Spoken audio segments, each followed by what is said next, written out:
There are people who have prayed the same prayer for 10 years and nothing moved. Not because God wasn't listening, because they were broadcasting the wrong frequency. There is a verse in Philippians, 4 words that changed the trajectory of entire nations, that most Christians repeat like a bumper sticker and never actually activate. And the reason it hasn't worked for you yet isn't lack of faith, it isn't sin, it isn't God withholding something from you. It's because you've been reading it as a promise when it was written as a protocol. Philippians 4:19. My God shall supply all your need according to his riches in glory by Christ Jesus. You've heard it 1,000 times. Maybe you've spoken it out loud. Maybe you've written it in a journal. Maybe someone quoted it to you right after your bank account hit zero and it felt like a kind but useless thing to say. But what if that verse isn't just theology? What if it's a quantum instruction? What if Paul, who wrote it from a prison cell, which we'll come back to, wasn't giving the church a comfort statement? What if he was transmitting a precise, repeatable, 60-second mechanism for collapsing financial breakthrough from the invisible realm into physical reality? That's what this video is about. And by the time we're done, you won't just know this verse, you'll know how to use it. Before we go further, I want to ask you something, and I genuinely want you to think about it. When was the last time you prayed for financial breakthrough and actually felt something shift in your body while you were praying? Not just words leaving your mouth, not just a quiet hope, an actual internal shift, a sense of alignment, a feeling that something moved. Drop your answer in the comments. Not because it's a question with a right or wrong answer, but because I've found that the people who watch this channel have had moments like that, and most of them have never told anyone. This is a safe place to say it. Now let's go somewhere most people skip. Philippians was not written in a comfortable study. It wasn't penned by someone whose finances were stable, whose future felt certain, whose circumstances were aligned with their faith. Paul wrote this letter from a Roman prison, chains on his wrists, no income, no visible provision, no timeline for release. And in the middle of that, not after it, not when things improved, in the middle of the worst financial and physical constriction of his life, he wrote one of the most financially powerful sentences in human history. That detail is not decorative. That detail is the whole point. Because Paul wasn't writing from abundance. He was writing from a state of quantum certainty, the ability to perceive, in the middle of physical lack, a reality that the physical eye cannot see. And that state isn't a personality trait. It isn't spiritual giftedness reserved for apostles. It's a reproducible internal condition. And science, actual quantum physics, now has language for what Paul was doing in that prison cell. Let me explain it plainly. Quantum field theory tells us that every possible version of your financial reality, every breakthrough, every open door, every unexpected income stream already exists as potential in the quantum field, not metaphorically. The field is a sea of probabilities, and physical outcomes emerge from that field based on observation, frequency, and coherence of signal. In other words, what you consistently hold as real inside your body, not just in your thoughts but in your felt experience, is the signal that tells the field which probability to collapse into physical form. When your prayers sound like hoping, you're broadcasting the frequency of absence. When your prayers carry the embodied certainty of something already done, you're broadcasting the frequency of manifestation. Paul in that prison cell wasn't hoping God would provide. He was stating, from inside a living, felt experience of divine certainty, that provision was already complete. My God shall supply. Not might, not if I'm good enough, not when the situation changes. Shall, present tense dressed as future, carrying the weight of something already decided at a higher level of reality. That is not theology. That is a quantum declaration. Now let's break down the architecture of the verse itself, because every word was chosen with precision. My God. Not the God, not a God. My God. This is not academic. The possessive relationship is the activation. When you say, my, you are claiming a specific personal channel of communication. You are not sending a prayer into the general atmosphere, hoping it lands somewhere. You are invoking a direct covenant connection, a dedicated quantum entanglement between you and the source of all provision. Quantum entanglement, as physicists describe it, is a connection between two particles where the state of one instantly influences the state of the other regardless of distance. When Paul says, "My God," he is describing a state of spiritual entanglement, a direct line that is not subject to circumstance or distance. Shall supply.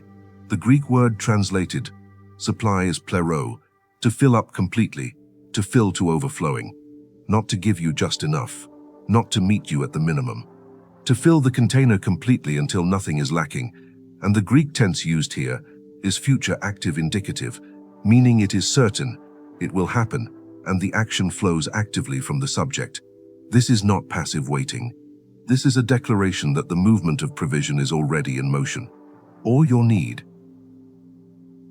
Not some, not what you deserve, not what fits into a reasonable theological framework. All. The Greek word is pas, every entire, complete. And the word for need, kreia, doesn't mean luxury or excess. It means what is genuinely required for your life and purpose to function, which means God's definition of need is bigger than yours. Your needs include everything required for the mission you were built for. That is a much larger category than most Christians have been asking within. According to his riches in glory. Not according to your circumstances. Not according to your credit score. Not according to the economy. According to his riches. And this isn't a metaphorical storehouse somewhere. In the quantum understanding, glory, kavod in Hebrew, doxa in Greek, refers to the weightiness, the substance, the tangible presence of the divine field. Paul is saying the supply comes from a frequency band that has no ceiling. There is no cap on the riches of glory. The quantum field is not subject to inflation. By Christ Jesus. This is the portal. This is the frequency key, not by your effort, not by your strategy. By the name, the vibration, the quantum signature that we discussed in our last video. The provision doesn't travel through your willpower. It travels through alignment with a specific spiritual frequency. The name that bows every knee in heaven, on earth, and under the earth is also the channel through which limitless provision flows. This is the moment I want to stop and tell you about something that has helped hundreds of people in this community move from knowing this to actually living it. Quantum Wealth Scripture Journal is a 30-day daily protocol, scripture, quantum wealth reflection, and practical money moves built into a single guided journal. Every single day is structured to do exactly what we're describing right now, to rewire your internal signal from lack to alignment, one activation at a time. It's not devotional. It's operational. The link is in the description and pinned in the first comment. If you are serious about this, if this video is landing in your body, not just your mind, that journal is your next step. Now, the 60-second protocol. This is where it becomes practical, because information without activation is just entertainment. What Paul demonstrated in Philippians 4:19 was not a one-time miraculous declaration. It was a pattern, a posture, a repeatable state of alignment that he had trained himself to access regardless of external conditions. And you can learn to do the same thing. Not in years, not after you clean up your theology. Right now. Here is the structure. You don't need a prayer room. You don't need an altar. You need 60 seconds and a willingness to feel something different. First 10 seconds, stillness. Before you speak a word, stop. Close your eyes if you're alone. Take one long, slow breath and on the exhale, physically release your body. Shoulders down, jaw unclenched, chest open. This is not yoga. This is physiology. Your nervous system cannot broadcast a coherent signal when it is in a contracted, fear state. The field reads your entire body, not just your words. A tense body broadcasting fear, while a mouth broadcasts faith, creates interference. And interference is why so many prayers feel like they go nowhere. After the 10 seconds of stillness, state the relationship, not as a wish, as a fact. Say out loud, calmly and slowly, "You are my God." Not asking, declaring, reminding yourself and the field of the entanglement that already exists. Feel it if you can. Even a small flicker of the reality of that connection is enough. You are not performing. You are locating yourself within a relationship that was established before you were born. Then, state the provision as present. This is the quantum shift. Most people pray for provision as something they need to receive. Paul declared it as something already released. Try this. You are supplying every need of mine right now, completely, according to riches that have no ceiling. Not will supply. Are supplying. The quantum field does not respond to future tense because the field exists outside of time. When you declare supply in present tense from a body that has released fear, you are matching the frequency of the answer, not the frequency of the question. Then, stay in it for 10 seconds. Don't rush into a list of requests.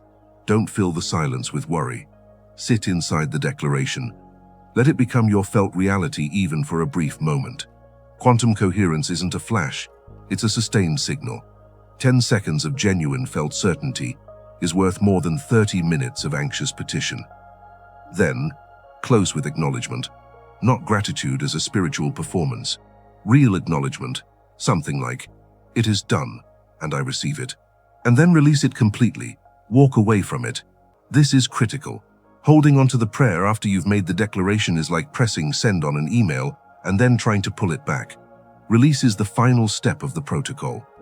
60 seconds. That's the practice. Now I want to address something that some of you are thinking right now because I know this audience. You're thinking, is it really that simple? Have I been making this more complicated than it needs to be? Yes, and that complexity has been costing you. Religion, in its most distorted form, has a vested interest in making divine access feel distant, complicated, and gate-kept through ritual and performance. But the quantum nature of Scripture doesn't support that model. When Jesus said, "Ask and it shall be given," the Greek word for ask, aiteo, wasn't a formal petition. It was the word used between close friends and family. The intimacy of the access was built into the language. This channel takes real time, real study, and real sacrifice to build. And if what we're doing here is reaching something in you that church hasn't reached and books haven't reached, I want you to know that the support of this community is genuinely felt. There is a membership option on this channel that lets you walk more closely with what we're building here. Members get early access to new videos before they go public. But more than that, every person who chooses to invest in this channel becomes part of something that feels, to me, like a genuine company of people waking up together. If that resonates, you'll find the link nearby. If not, your presence here is already enough. Now let's go deeper, because we haven't talked about the full context of Philippians 4:19 yet, and it changes everything. The verse doesn't exist in isolation. Paul wrote it as a response. The church in Philippi had sent him a financial gift while he was in prison. They had sacrificed from their own resources to support his mission. And Philippians 4:19 is essentially Paul's response to that generosity. He is saying, "Because you gave from alignment, because you released resources in faith, my God will supply all of your need." This is quantum reciprocity, and it's documented throughout Scripture with a consistency that defies coincidence. The Philippians gave. Paul declared the return, and the return wasn't based on the size of the gift. It was based on the frequency of the giving. Let that land for a moment. Most people are trying to attract wealth from a frequency of scarcity, holding tightly because there isn't enough, praying nervously because they're not sure God will come through, giving reluctantly if at all, and then wondering why the verse doesn't work. But the verse was written to people who had already demonstrated quantum generosity, and Paul was essentially saying, the field cannot ignore a signal like that. You can begin to produce that signal today, not by giving money you don't have, but by shifting the frequency of your relationship with money itself, by moving from holding to releasing, from fear to certainty, from petition to declaration, 60 seconds at a time. The last thing I want to leave you with is this. Paul did not get released from prison the day he wrote Philippians 4:19. The chains were still there when he sealed the letter. The walls were still there.